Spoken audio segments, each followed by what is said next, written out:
How are you going to feel during the course of your medical malpractice lawsuit if the defense makes an offer of settlement and offers you a fraction of what you think your case is worth? You want to know the answer? Come join me for a moment as I share with you some great information. Hi, I'm Gerry Oginski. I'm a New York medical malpractice and personal injury attorney. I'll tell you how you're going to feel. You're going to feel angry. You're going to feel resentful. You are not going to be able to understand why the defense is going to offer you maybe a fraction of what you think your case is worth. Now, I have to ask you a better question. How do you really know exactly what your case is worth? What perception do you have in your own mind as to the true value of the injuries that you suffered because of your careless doctor? How do you really know?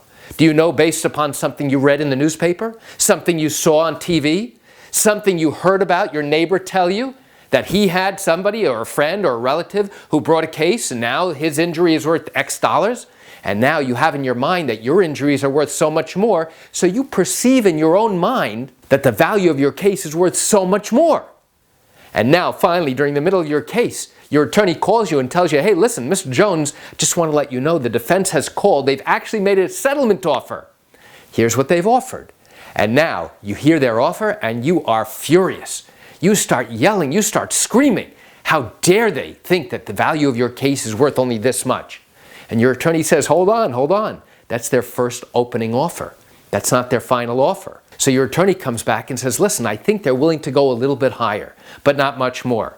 And now you turn around and you say to your attorney, what do you think my case is worth?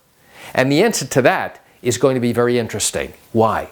Because by that point, your attorney will likely have done some research. Your attorney will likely have a good idea and a good sense of really what the true value of your injuries are. Importantly, it's critically important to know whether or not you are still treating with your doctors. Are you going to need future treatment, future surgery? Are you going to be continually disabled? Or has your injury maxed out and now there's no further improvement that you're going to see? Or maybe you got better. And now you did suffer injury and you had those injuries for a period of time, but now you're back to normal, or you have a new normal. And it may not be the best, but you're still able to function on a day-to-day basis. All of these factors go into determining the value of your injury.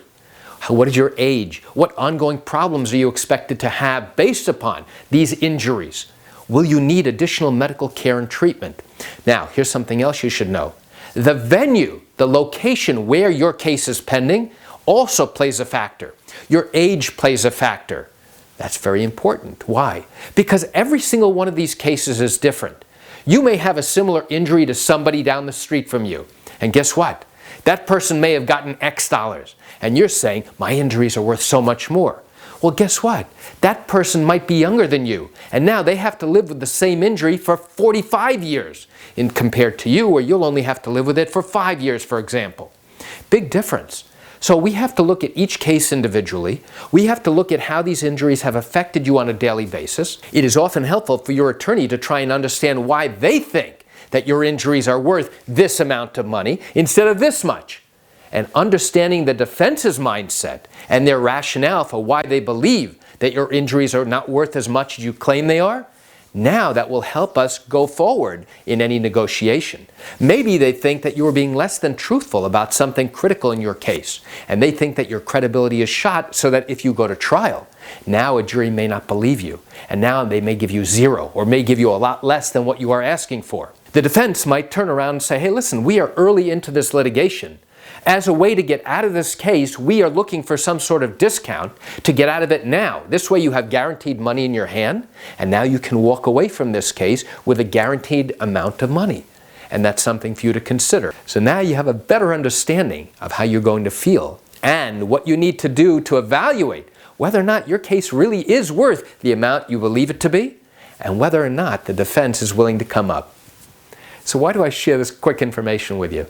I share it with you just to give you a sense of what really happens in these medical malpractice cases, these accident cases, and even these wrongful death cases here in New York.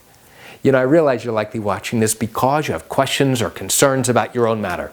Well, if your matter did happen here in New York, but you have not yet started a lawsuit, but are thinking of doing so, what I suggest you do is pick up the phone and call me.